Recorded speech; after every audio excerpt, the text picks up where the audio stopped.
So hello everyone. Today I am going to explain the concept of the majority element.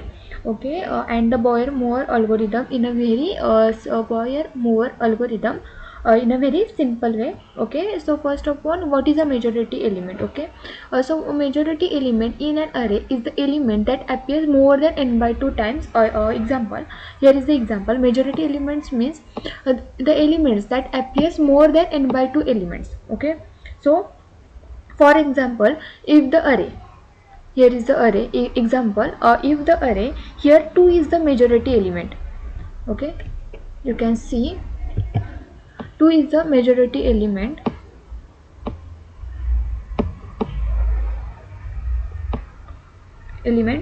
because it comes 4 times 1 2, because it comes 4 times 2 1 2 3 and 3 and 4. Okay, 4 times more than 7 by 2 means is equal to 3.5, means more than n by 2 times means here all elements are 1 2 3 4 5 6 7. Okay, and here is the formula n by 2 times.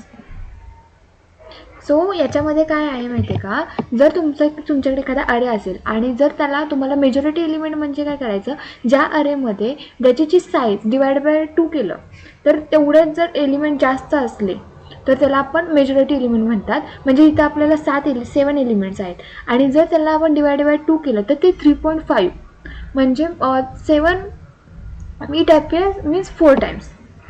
3.5 means 4 times, so majority 4 times आहे less 7 as compared to all elements are 7 and 2's majority is 4, so here is the majority element is 2. So why do you use the Boyer-Moore algorithm? Because it works it works on O(n) time, is very fast. Okay, O of 1 space, no extra memory. This logic is very simple. This is considered the best method to find the majority element. याच्यामध्ये Boyer-mower algorithm ही एक best method आहे. जर एखादे majority element आपल्याला find करायचे असतील time कॉम्प्लेक्सिटीचा एक विचार करून, तर आपल्याला इट्स अ व्हेरी सिम्पल आणि इट्स अ बेस्ट मेथड आहे. Okay, again main idea, very simple explanation. In this algorithm we keep two things, candidate answer. Count frequency means we walk through the array and if frequency becomes 0, make new candidate. If the current number is the same as candidate, increase frequency, otherwise decrease frequency. At the end of this process, the candidate will be majority element. Means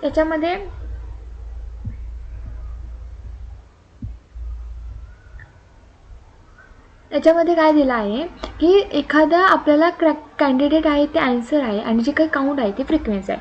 frequency become 0, makes new candidate. जर frequency आपली 0 झाली तर आपल्याला काय भेटणार, make new candidate भेटणार. If the current number is the same as a candidate, जर एखादा नंबर सेम असेल तर आपली जी फ्रिक्वेन्सी आहे ती इन्क्रीज होणार, अदरवाईज डिक्रीज होणार. म्हणजे आपण या अरेमध्ये बघतोय, या अरेमध्ये बघितलं तर ते काय करणार, फ्रिक्वेन्सी 0 आहे, आपल्याला जर सेम एलिमेंट पुन्हा भेटला तर ती फ्रिक्वेन्सी इन्क्रीज करणार, अदरवाईज फ्रिक्वेन्सी काय करणार, डिक्रीज करणार. तो अगेन ट्राय करणार, जर आपल्याला न्यू फ्रिक्वेन्सी जर सेम भेटली तर तो काय करणार, इन्क्रीज फ्रिक्वेन्सी करणार, अदरवाईज तो डिक्रीज फ्रिक्वेन्सी करणार. Okay, now step by step understanding, super simple. Here suppose array, here is the example. Suppose array हा आपल्याला एक ॲरे दिला आहे की ज्याची आपण पहिल्यांदा frequency equal to 0, so we pick 2 as candidate.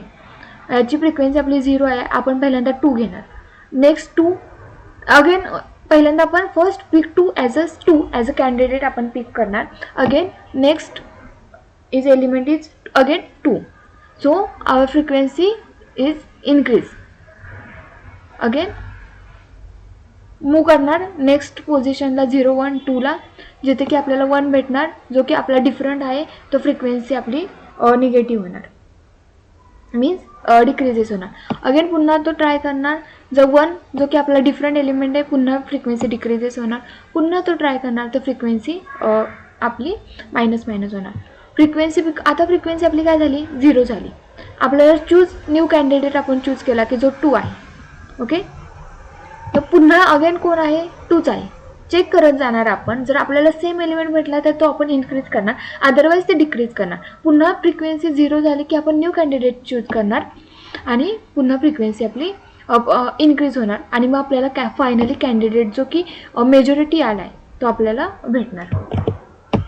Okay, याच्यामध्ये जर नसेल समजलं तर आपण पुन्हा खाली कोड थ्रू बघणार आहोत. So don't worry. Here is the code. Okay, int main here vector int nums. आपण एक वेक्टर तयार केला आहे नम्स ज्याचं की नाव आपण नम्स घेतलं आणि त्याच्यामध्ये आपण वेक्टर क्रिएट केला. It's same like a array. Now आपण काय करणार, we start with frequency equal to 0 so that first number becomes the candidate. आपण फ्रिक्वेन्सी 0 ने स्टार्ट करणार, त्यामुळे जो की फर्स्ट नंबर आहे आपला तो becomes candidate. Okay, each time the same number appears frequency increases. जर प्रत्येक वेळी सेम नंबर अपियर झाला तर आपली फ्रिक्वेन्सी काय होणार आहे, इन्क्रीजेस होणार आहे. इफ फ्रिक्वेन्सी 0, जर आपली फ्रिक्वेन्सी 0 झाली तर we choose a new candidate. आपण न्यू कॅन्डिडेट चूज करणार. By the end of the loop the candidate store. So आपण कोड बघतोय की कोडमध्ये आपलं कशा पद्धतीनं. ओके, सो याच्यामध्ये पहिल्यांदा आपण int main the main function आहे int main. The main function is the starting point of a C++ program. Execution begins here. इथून आपलं execution काय आहे, स्टार्ट होणार.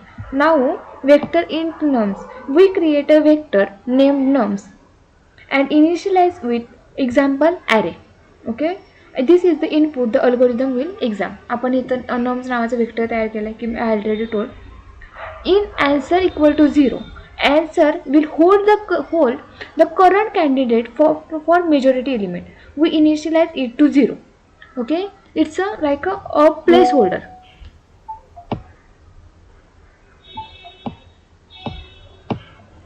And answer 0, it's like a placeholder की ज्याच्यामध्ये आपण होल्ड करंट एलिमेंट कोणता आहे त्याची जे काही आहे ते आपण तिथं स्टोअर करणार आहोत. ओके, इथे आन्सरमध्ये आपण याला प्लेस होल्डर म्हणूया. याच्यानंतर काय केलं, int frequency equal to 0. Frequency is the counter that tracks how many times the candidate is supported plus one or cancel -1 start at 0. Frequency काय करणार की किती वेळा एखादा नंबर आपल्या ॲरेमध्ये किती वेळा आला आहे तर तो काउंट करणार फ्रिक्वेन्सीमध्ये की ज्याची आपण इनिशियलाइज व्हॅल्यू 0 केली.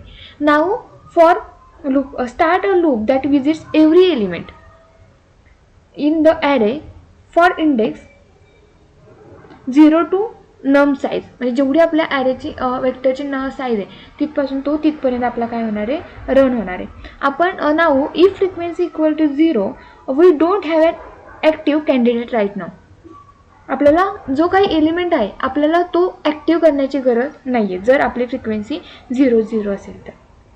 Answer nums I, so set the current elements nums I as the new candidate. Okay, answer nums I. Now if answer equal to nums I frequency plus. Okay, if the current elements equals the candidate that supports the candidate, so increase the counter. Else frequency it's a different that element oppose the candidate, so decrease the counter. जर तो different असेल तर तो आपला काय होणार आहे, of course तो डिक्रीजेस होणार आहे. जर आपल्याला सेम एलिमेंट फाउंड झाला तर तो आपला इन्क्रीजेस होणार आहे.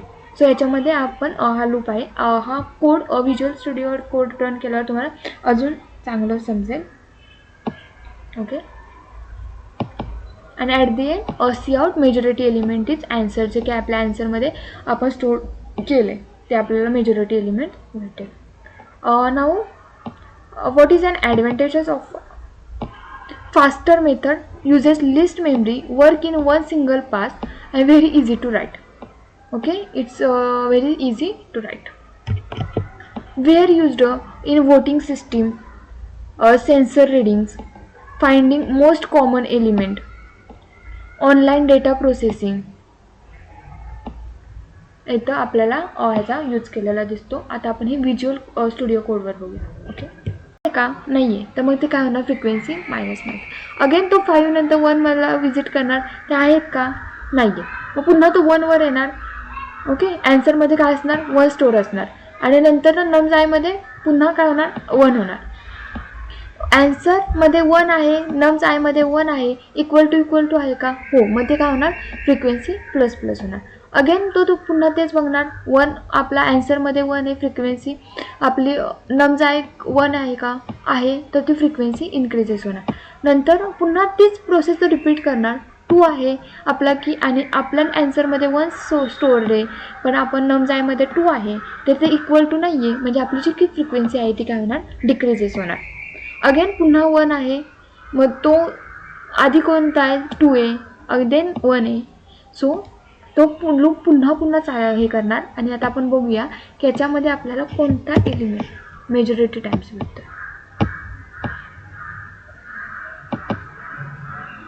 Majority element is 1. Okay so याच्यामध्ये फक्त त्यांनी एक हे केलं आहे, एक तुम्ही इंट ॲन्सर घ्या, एक फ्रिक्वेन्सी घ्या की ज्याच्यामध्ये ते तुम्ही फक्त काय करा की कम्पेअर करा, हे आहे का, पुढचा एलिमेंट त्याच्या बरोबर आहे का, असेल तर तो इन्क्रीज करा, अदरवाईज तो डिक्रीज करा. एवढंच याच्या मेजॉरिटी एलिमेंटमध्ये आहे. सो व्हिडिओ आवडल्यास लाईक करा, शेअर करा आणि सबस्क्राईब करा आपल्या यूट्यूब चॅनलला. थँक्यू.